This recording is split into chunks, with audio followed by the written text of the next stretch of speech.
Committee on Small Businesses and Entrepreneurship. And please allow me, since I see you don't have one, to have one of our city pins. Welcome to the Senator Marco Rubio, everybody.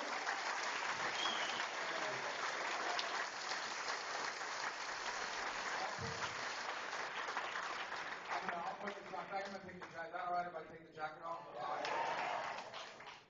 you go. Thank you. A couple things. Number one, thank you for having me today. I recently actually talked about your city with former Prime Minister of Spain, Aznar, and I talked about St. Augustine. Spain wants St. Augustine back. I told them we didn't think we could do that, but they're more than welcome to visit as often as they'd like and be a part of it. And I think the King is actually, I heard last week, is going to try to come for the 500th anniversary. Is that right? So I look forward to coming back to that. And that'll be great. So thank you for having me. You know, I have a lot of funny stories from having traveled around the state during the campaign cycle. This bio has been used, obviously, a number of times. And one of the times, the gentleman, you read it right today, but one of the times somebody read it and said that my mom was a maid at the Imperial Palace. And so people were like, well, which emperor was that? You know? And said, no, it's the Imperial Palace Hotel in Las Vegas. But that was one funny story. And anyway, thank you guys for doing this and being a part of this today. As I've said in every one of these that we've done, at the end of the day, I'm going to get more out of this than you are, and I mean that in a positive way. One of the big challenges of being in public office at the federal level is that you're far away from the people you represent, and therefore the threat exists that you'll be far away from the issues that they have in mind.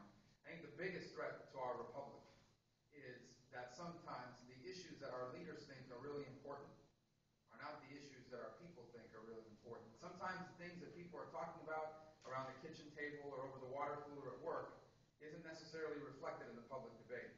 That was the theory, by the way, behind 100 Ideas in that book, is that we wanted to make sure that we were about the things that people were talking about. Well, the only way you're going to be that is if you're out there listening to people. And that means sometimes people are going to disagree with you, and you may hear things that you don't like from people, and vice versa. But it's important to be accountable and in touch. And so that's what we hope to accomplish today. What I'd like to do is a couple things. The first is just kind of tell you my view of what the debate is about in Washington. Because even though it's about a lot of different things and there's a lot of noise, I want to kind of outline to you what I think the debate is about. Is historic in nature. The United States is coming off the American century that we just lived. The last 100 years were by far, without a doubt, the American century. Our republic made us freer than any people have ever been in human history. Not perfect. We have certainly, over the last 100 years, watched numerous struggles in our society. But at the end of the day, Americans are freer today than they've ever been. And it's also made us more prosperous than any people have ever lived. Our economy today is $15 trillion. That's what the gross domestic product of the United States is roughly. $15 trillion. There has never been an economy of that size and magnitude in human history. These are significant accomplishments. It's also important to remember that over the last 100 years, Americans have been an inspiration to the world. And I can tell you that, being born from people that weren't born in this country, being raised around people that weren't born in this country, that America has inspired people all over the world. And rightfully so. Because I don't care what country you live in, there is someone just like you who came where you came from, who in America has been able to achieve things they could not achieve in the land of their own birth. And this inspires the world. People look at the progress we've made, and we've had struggles in America.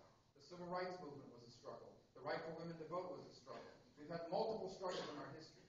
But the fact is that Americans, even though it may have been painful at times, ultimately confronted and solved these problems. Many other countries are still struggling with these same things 100 years later. So America has served as a moral inspiration to the world, an extraordinary economic success story, and a beacon of freedom and hope to all humanity. That was the story of the American century. And now the question is whether we want another American century. Or are we prepared to become like every other country in history that kind of fades and recedes into the backdrop of history?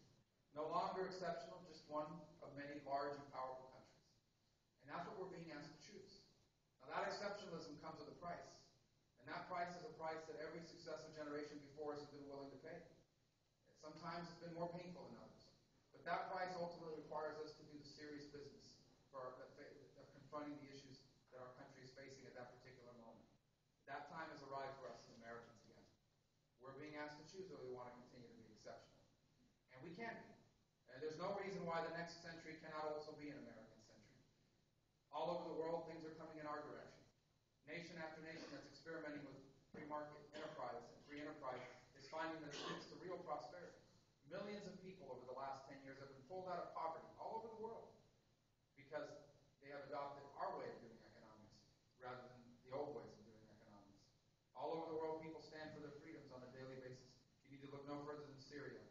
brave young men and women are in the streets as we speak, taking on tanks and sniper fire from their own army because they're tired of living in the 19th century and living under corrupt, decrepit leaders.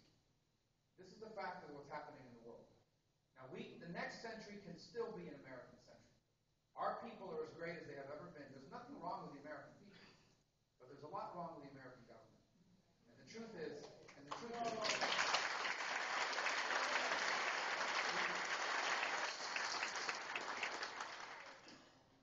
and what we need to do is solve the problems that confront the American government. The government's an important institution in our society. It's not the most important institution in our society, but it's an important one. And government has a role to play in ensuring that our country's future is bright. But there are some issues we're facing at the government level that have to be confronted. I'd like to present these issues to you, not from a partisan standpoint, but rather from a fact-based standpoint. Because ultimately, we're open to solutions. I don't care where they come from, but these issues have to be solved. So let me explain to you what some of these problems are, because they're pretty straightforward. I think the one overhanging all of it is the fact that our economy is no longer growing at the pace it needs to grow, and therefore not producing jobs for people. And when you're not producing jobs, and when the jobs you're producing don't pay as much as they should, people struggle to make mortgage payments. People struggle to invest money in new business ventures. People struggle to hire additional people to work for them. And it impacts all of our lives. All over this country, local, state, and the federal government are finding it difficult to fund the operations of government because they're not getting tax revenues. They're not getting tax revenues because the economy is not growing. Now, why is our economy not growing? There are multiple reasons why it's not growing. The first reason why it's not growing is because we have a national debt that casts a dark pall on our future. People are afraid to invest in America's future because they think it's a future destined for higher taxes and higher interest rates. And here's why. Because remember I told you about this $15 trillion economy that we have? The problem is that we have a $14.3 trillion debt. And it's a debt that will soon be larger than our economy. A debt that in less than 10 years will be over $20 trillion if we continue to spend money on the pace that we're spending it now. The fact is that our government spends over $1 trillion more than it takes in every single year. And the way it's able to do that is by doing two things. Number one, it prints money, which of course devalues the dollar and our currency. And the second way it's able to do it is by selling debt. Now, for a long time, America's ability to sell debt has been pretty easy. Why? Because we've been pretty safe. America has a good track record. People know that if they buy our debt, they're going to get paid back. We have a large and growing economy. It's diverse. America's a really safe investment. And because America's been a safe investment, the interest rates we pay have been pretty cheap. We haven't had to pay a lot of interest in return for people buying our debt. But things are different now. The world realizes the pace that we're on. People do the math. They figure out pretty quickly this is unsustainable, this $1 trillion a year more spending than what you're taking in. And you guys don't have any serious plans to deal with it. And there is starting to be doubt about our ability to deal with this debt. What they do know is that countries that face these circumstances have to raise taxes and ultimately are also going to raise interest rates because people, when they lose confidence in your debt, insist on you paying them more back in interest if they're going to take the risk of buying your debt. And higher interest rates and higher taxes are not necessarily talking points for the Chamber of Commerce. Higher interest rates and higher taxes do not make it easier for people to open up a business or start an existing business. And they are not things that attract people to the United States. So that's the first thing that's scaring people from growing our economy. The second is our tax code is extremely complicated. And I'm going to submit something to you. Our tax code really hurts small, mid-sized people and mid-sized companies. Probably mid-sized people too, but mid-sized companies. And really, really hurts the people that are trying to make it. I'll explain to you why. I'm not anti-corporation. I'm not here to bash on corporations. I'm just here to tell you that big companies and billionaires and multimillionaires, they don't like this complicated tax code, but they can deal with the complicated tax code. Because they can afford to hire the best accountants and lawyers and people that help maneuver that process. Here's who can't deal with it. The people who have difficulty dealing with these complicated taxes, and let me just mix in regulations, these complicated regulations that are put in place. The people that cannot afford to deal with these things is the small and mid-sized business. If you're someone trying to start a business out of the spare bedroom of your home, you can't deal with these things. You can't afford to hire all the lawyers that it takes and accountants that it